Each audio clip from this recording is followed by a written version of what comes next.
अब हम deletion operation perform करते हैं। तो 3 टाइप के डिलीशन हो सकते हैं कि एक तो बिगिनिंग से हम डिलीट करें, यानी जो ऑलरेडी लिंक लिस्ट क्रिएटेड है उसमें पहली पोजीशन से हम किसी नोड को डिलीट करें। दूसरी हो सकती है कि भाई हम लिंक लिस्ट के अंत में जाके यानी लास्ट वाले नोड को डिलीट करना चाहते हैं, या फिर हमें कोई पोजीशन दी गई होगी तो हम उस पोजीशन से किसी नोड को डिलीट करना चाहते हैं। तो सबसे पहले मैं स्टार्ट करता हूँ कि अगर हमें बिगनिंग से डिलीट करना है, अगर मुझे बिगनिंग में डिलीट करना है तो सबसे पहली चीज़ तो एक टेम्परेरी पॉइंटर लेना पड़ेगा जिसको मैं करंट पॉइंटर कहता हूँ, क्योंकि हमें मेमोरी भी फ्री करनी पड़ती है डिलीट ऑपरेशन के लिए। तो हम यहाँ पे struct node asterisk CURR current pointer एक ले लेते हैं। करंट पॉइंटर लेने के बाद में हम चेक कर लेते हैं कि कहीं लिंक लिस्ट खाली तो नहीं है। अगर लिंक लिस्ट खाली है तो हम डिलीशन ऑपरेशन परफॉर्म नहीं कर सकते हैं। चेक कर लेंगे और मैसेज प्रिंट करा देंगे। अगर ये कंडीशन ट्रू है तो printf and list is empty. तो एम्प्टी सिचुएशन में हमें एलिमेंट हम डिलीट करना पॉसिबल नहीं है। And as well as we will return from here. Okay, so इससे पता चल गया कि भाई लिंक लिस्ट हमारी ब्लैंक तो नहीं है। अगर लिंक लिस्ट ब्लैंक नहीं है तो क्या करना है? अगर लिंक लिस्ट ब्लैंक नहीं है तो अब हम करेंगे ट्रैवर्सिंग का काम, क्योंकि देखो अब इसके अंदर भी एक सिचुएशन क्रिएट होगी। एक सिचुएशन तो ये आएगी कि भाई एक ही नोड है और एक से ज़्यादा नोड हैं। हालांकि जब हम बिगनिंग से डिलीट करने की बात करते हैं तो फिर हमको ज़्यादा इसमें सोचना नहीं पड़ता। अभी मैं आपको पूरा एग्जांपल लेकर बताऊंगा, यहाँ समझाऊंगा। यहाँ सिंपल ये है कि अगर हमें बिगनिंग से डिलीट करना है तो सबसे पहला काम तो क्या करना पड़ेगा आपको कि जो स्टार्ट पॉइंटर है, पहली चीज़ तो आपको करंट पॉइंटर को स्टार्ट पे सेट करना है। CURR करंट पॉइंटर को हमने स्टार्ट पे सेट कर दिया। इस तरीके से करंट पॉइंटर हमारा पहले नोड को पॉइंट करने लगा।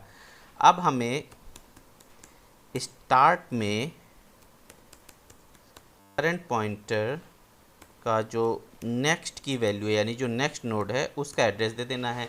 तो देखो जो अभी पहला नोड है अगर वो डिलीट हो जाएगा तो दूसरा नोड अब पहला बन जाएगा।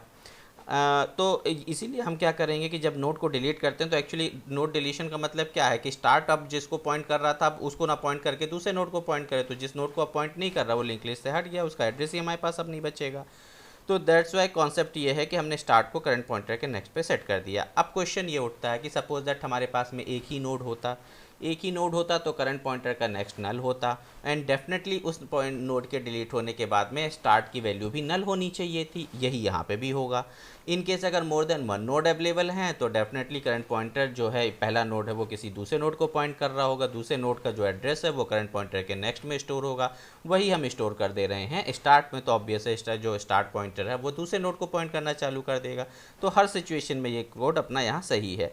तो हमने क्या किया कि स्टार्ट में करंट पॉइंटर का नेक्स्ट सेट कर दिया। इस तरीके से स्टार्ट अब उस नोड को पॉइंट नहीं कर रहा है, किसी दूसरे नोड को पॉइंट कर रहा है। इट मीन्स अब वो हमारा नोड फ्री है और हम उसकी मेमोरी को फ्री कर सकते हैं, क्योंकि उसकी मेमोरी उसको कौन सा पॉइंटर पॉइंट कर रहा था? Current pointer. तो मेमोरी फ्री करने का मतलब क्या है? उस लोकेशन को पॉइंट करने वाले पॉइंटर को फ्री करना। तो उस लोकेशन को यानी पहले नोड को पॉइंट कर रहा था करंट पॉइंटर CURR हमने उसकी मेमोरी को फ्री कर दिया। इस प्रकार से जब हम उसकी मेमोरी को फ्री कर देते हैं तो एक तरह से हमारा नोड डिलीट हो गया। लेकिन डिलीशन के पहले हम एक मैसेज प्रिंट करा देते हैं कि भाई जो डेटा डिलीट किया है वो डेटा है क्या एक्चुअल में, जो हमने एलिमेंट को डिलीट किया है। तो हम यहाँ पे एक मैसेज पास करते हैं, डिलीटेड एलिमेंट इज़ %d। जो भी डिलीटेड एलिमेंट होगा, और डिलीटेड एलिमेंट स्टोर कहाँ है? करंट पॉइंटर के डेटा पार्ट में स्टोर है। तो इस तरीके से हमें एक मैसेज भी पास हो जाएगा कि भाई कौन सा एलिमेंट हमने डिलीट किया है, उसको भी हम डिस्प्ले कर देंगे। और फाइनली जब एलिमेंट डिस्प्ले करने के बाद में हम उस करंट पॉइंटर की मेमोरी को फ्री कर देंगे। ओके, तो एक बार रिव्यू कर लीजिए। हमको डिलीशन करना था बिगिनिंग से, पहले नोड को डिलीट करना है, करंट पॉइंटर लिया, मेमोरी को फ्री करने के लिए चेक किया अगर लिंक लिस्ट खाली है तो लिस्ट इज़ एम्प्टी और कोई भी एलिमेंट डिलीट नहीं हो सकता है। एज वेल एज अगर ऐसा नहीं है हम एल्स पार्ट में जाएंगे, करंट पॉइंटर को पहले नोड पे सेट किया, देन पहले नोड जो स्टार्ट पॉइंटर था उसको हमने करंट पॉइंटर की नेक्स्ट वैल्यू स्टोर कर दी, जिससे करंट पॉइंटर अब दूसरे नोड को पॉइंट करने लगे। फिर जो एलिमेंट डिलीट हुआ उसको हमने डिस्प्ले करा दिया और साथ ही साथ हमने मेमोरी को फ्री कर दिया। So now this logic is over for the deletion from the begin. Let's go through with the deletion at end. अब अगर हमको डिलीशन एट एंड करना है तो ऑब्वियस है हमें पॉइंटर्स की आवश्यकता पड़ेगी। देखिए आप याद करिए जब मैंने डिलीशन एट एंड बताया था तो हमें दो पॉइंटर की आवश्यकता पड़ी थी, एक है फॉरवर्ड पॉइंटर और दूसरा है बैकवर्ड पॉइंटर। फॉरवर्ड पॉइंटर का काम क्या था, उस नोड को पॉइंट करना जिसे डिलीट करना है, और बैकवर्ड पॉइंटर का काम था उस नोड का एड्रेस होल्ड करके रखना जो प्रीवियस नोड है, क्योंकि प्रीवियस नोड के लिंक पार्ट को नल करना पड़ेगा। तो इस तरीके से हमें दो पॉइंटर की आवश्यकता पड़ी थी। तो हम यहाँ पे पॉइंटर क्रिएट कर लेते हैं। सबसे पहले स्ट्रक्ट नोड, एक तो हुआ हमारा फॉरवर्ड FRWRD फॉरवर्ड पॉइंटर, और दूसरा हमने लिया था बैकवर्ड BCWRD, दो पॉइंटर हमने लिए थे। अब ये दो पॉइंटर लेने के बाद में हमारा काम क्या है, फिर से ये चेक करना कि भाई हमारी लिंक लिस्ट खाली तो नहीं है। अगर लिंक लिस्ट खाली है तो भाई डेफिनेटली हम एलिमिनेट नहीं कर सकते, वो हम यहाँ से उठा लेते हैं कंटेंट। अगर ऐसा नहीं है, लिंक लिस्ट खाली नहीं है, तो किस सिचुएशन में हम चलते हैं, पहले हम इतना कंटेंट यहाँ कॉपी कर लिया हमने। ओके, अब मैटर आता है कि भाई लिंक लिस्ट खाली नहीं है और हमको एंड से नोड डिलीट करना है। अगर एंड से नोड डिलीट करना है तो यहाँ पे दो सिचुएशन फिर से क्रिएट होंगी, वही जो मैंने पहले डिस्कस की कि या तो हमारी लिंक लिस्ट में एक ही नोड होगा या तो हमारी लिंक लिस्ट में एक से ज़्यादा नोड होंगे। अगर हमारी लिंक लिस्ट में एक ही नोड होगा तो सिंपली हम क्या करना है, हमें स्टार्ट को नल कर देना है और करंट पॉइंटर को फ्री कर देना है। और अगर एक से ज़्यादा नोड हैं तो हमें ट्रैवर्सिंग करनी पड़ेगी, और तब तक ट्रैवर्सिंग करनी पड़ेगी जब तक फॉरवर्ड पॉइंटर की जो लिंक है वो नल ना हो जाए। ठीक है, तो अब यहाँ पे हमने चेक करना है कि भाई कहीं पहले चेक करने से पहले हम फॉरवर्ड पॉइंटर को स्टार्ट पे सेट कर लेते हैं। FRWRD फॉरवर्ड पॉइंटर को हमने स्टार्ट पे सेट कर लिया। स्टार्ट पे सेट करने का मीनिंग ये है कि फॉरवर्ड पॉइंटर अब पहले नोड को पॉइंट करने लगा। अब हम चेक करेंगे कि क्या कहीं हमारे पास में एक ही नोड तो नहीं है। एक ही नोड को चेक करने की कंडीशन है FRWRD का जो नेक्स्ट है अगर वो नल के इक्वल है, इट मीन्स पहले नोड का जो लिंक पार्ट है वो नल है, इट मीन्स वहाँ केवल एक ही नोड अवेलेबल है। और अगर एक ही नोड अवेलेबल है तो हमें स्टार्ट की वैल्यू को नल सेट कर देना है। नल सेट करने के बाद में हम वही मैसेज प्रिंट कराएंगे कि भाई एलिमेंट हमने जो डिलीट करना वो एलिमेंट कौन सा है। तो वो हम यहाँ से कॉपी कर लेते हैं, यहाँ पेस्ट कर लेते हैं, और डिलीटेड एलिमेंट जो है इस बार फॉरवर्ड पॉइंटर में स्टोर FRWRD फॉरवर्ड पॉइंटर में स्टोर है। और फाइनली ऐसा होने के बाद में हम मेमोरी को फ्री कर देंगे। FRWRD की मेमोरी को हमने फ्री कर दिया। ये तो तब की सिचुएशन है जब केवल एक ही नोड अवेलेबल है, और अगर एक ही नोड अवेलेबल नहीं है तो ऑब्वियस है more than one node available हैं, और अगर more than one node available हैं तो हमें ट्रैवर्सिंग करनी पड़ेगी। ट्रैवर्सिंग करने के लिए हमको यहाँ पे लगाना, अच्छा कब तक ट्रैवर्सिंग करनी है, जब तक कि फॉरवर्ड पॉइंटर का जो लिंक पार्ट है वो नल ना हो जाए। तो वाइल लूप लगाते हैं हम, और वाइल लूप लगाने में FRWRD का जो नेक्स्ट पार्ट है जब तक वो नल के इक्वल ना हो जाए तब तक हमें इसकी ट्रैवर्सिंग करनी है। इसके लिए हमने क्या कहा, BCWRD यानी जो बैकवर्ड पॉइंटर है इसको हमें सेट कर देना है फॉरवर्ड FRWRD फॉरवर्ड पॉइंटर में, एंड फॉरवर्ड पॉइंटर को हम हर बार आगे बढ़ाएंगे तो फॉरवर्ड पॉइंटर आगे चलेगा और बैकवर्ड पॉइंटर उसके जस्ट बैक साइड में होता हुआ चलेगा। इस तरीके से जब पूरा का पूरा लूप कंप्लीट हो चुका होगा while loop, it means forward pointer उस पोजीशन पे होगा जहां फॉरवर्ड का जो नेक्स्ट है लिंक नल है, it means forward last node को पॉइंट कर रहा है और बैकवर्ड पॉइंटर प्रीवियस नोड को पॉइंट कर रहा है। तो हमें क्या करना है, बैकवर्ड BCWRD इसकी जो लिंक है यानी जो नेक्स्ट है इसको हमें नल सेट कर देना है। और नल सेट करने का मतलब क्या कि लिंक एक तरह से ब्रेक हो गई, और लिंक ब्रेक होने के बाद में फाइनली हम प्रिंट करा देंगे कि जो डेटा डिलीट हो रहा है वो है क्या, और उसके बाद में हम फॉरवर्ड पॉइंटर की मेमोरी को फ्री कर देंगे, क्योंकि डेफिनेटली डेटा कहाँ स्टोर था, फॉरवर्ड पॉइंटर पे था। ओके, तो एक बार फिर से रिव्यू करिएगा। Deletion from the end, we need 2 pointers, forward pointer and backward pointer. Check कर लिया लिंक लिस्ट एम्प्टी तो नहीं है, अगर नहीं है तो कंडीशन चेक कर ली कि भाई कहीं सिंगल नोड तो नहीं है।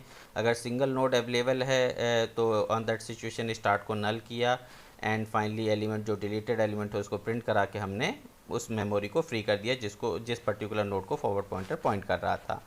लेटर ऑन अगर मोर देन 1 एलिमेंट अवेलेबल हैं तो हम ट्रेवर्सिंग करके उस लास्ट नोड तक पहुंचते हैं जहां से जिस पर्टिकुलर नोड को डिलीट करना है, और एक पॉइंटर BCWRD यानी बैकवर्ड पॉइंटर सेट कर रखा है जो जस्ट उसके प्रीवियस नोड को पॉइंट कर रहा है। फाइनली हमने प्रीवियस नोड के नेक्स्ट पार्ट को नल कर दिया, डिलीटेड एलिमेंट को प्रिंट कराया और फिर मेमोरी को फ्री कर दिया। तो इस तरीके से ये हमारा deletion at the end over हो गया। Now let's go through with the deletion at given position. जब हम पोजीशन की बात करते हैं तो ऑब्वियस है फिर से वो सारी चीज़ें वही होंगी, यानी कि ऑब्वियस है हमको पॉइंटर चाहिए होंगे फॉरवर्ड एंड बैकवर्ड, क्योंकि हमको स्पेसिफिक पोजीशन तक पहुंचना है। देन हमें चेक करना है कि लिंक लिस्ट ब्लैंक तो नहीं है। अगर लिंक लिस्ट ब्लैंक नहीं है तो डेफिनेटली हम एल्स पार्ट में जाएंगे, जहां हम पावर पॉइंटर को पहले नोड पर पॉइंट कराएंगे। फिर सेम क्वेश्चन यहाँ भी उठता है कि अगर केवल एक ही नोड, चलिए पहले यहाँ तक का काम करते हैं, इतना करने के बाद में एक एक करके डिस्कशन करते हैं। तो यहाँ पे हमें एक वेरिएबल की और आवश्यकता पड़ेगी, पोजीशन। तो हमें पोजीशन इंटर करानी पड़ेगी। हमने यहाँ सारी कंडीशन चेक कर ली, इसके पहले ही हम क्या करते हैं, पोजीशन को एंटर करा लेते हैं। पोजीशन वाले पे चला जाता हूँ मैं 2 मिनट के लिए। यहाँ पे हमने कर रखा है जैसे कि इंटर दी पोजीशन, इसको मैं ऐसा कॉपी कर लेता हूँ यहाँ। फाइनली ये हमारी पोजीशन इंटर हो गई। इसके बाद हमने फॉरवर्ड पॉइंटर को स्टार्ट पे सेट कर दिया। फॉरवर्ड पॉइंटर को स्टार्ट पे सेट करने के बाद में वही सेम कंडीशन है कि अगर एक ही सिंगल एलिमेंट होगा तो हम उसको डिलीट कर देंगे, अदरवाइज एल्स पार्ट पे चले जाएंगे, और एल्स पार्ट पे फिर हमको ट्रेवर्सिंग करनी पड़ेगी, तो हम उसका लिखते हैं। चलिए आ गए हम एल्स पार्ट पे, और अभी एक बार हम उसको पूरा ब्रीफली फिर से बात करेंगे। एल्स पार्ट में हमें क्या करना है, फॉर लूप लगाना है, और फॉर लूप में हमें उस पर्टिकुलर पोजीशन तक पहुंचना पड़ेगा जिस पोजीशन पे एलिमेंट को डिलीट करना है या नोड को डिलीट करना है। तो i लेस देन पोजीशन -1। यहाँ पोजीशन -1 इसलिए है क्योंकि फॉरवर्ड पॉइंटर उस पर्टिकुलर नोड को पॉइंट करेगा जिसको डिलीट करना है, और बैकवर्ड पॉइंटर उसके प्रीवियस नोड को पॉइंट करेगा। सो दैट्स वाई हमने यहाँ -2 ना करके -1 किया हुआ है, जो कि आप मेरे जो थ्योरी डिस्क्रिप्टिव वीडियो है उस पर भी इसका जवाब वहाँ मिल जाएगा। तो यहाँ पे हमने ये पोजीशन -1 का लूप चलाया और BCWRD को FRWRD में सेट किया, एज वेल एज FRWRD में हमने FRWRD का नेक्स्ट पार्ट इंसर्ट कर दिया। साथ ही साथ हमें यहाँ पे फिर से ये चेकिंग करनी होगी कि कहीं हमारा फॉरवर्ड पॉइंटर नल तो नहीं हो गया है, इट मीन्स वो पोजीशन अवेलेबल ही नहीं होगी। FRWRD का जो नेक्स्ट है, अगर वो नॉट नेक्स्ट, FRWRD की ही बात कर रहा हूँ, अगर वो नल के इक्वल हो गई है, इट मीन्स printf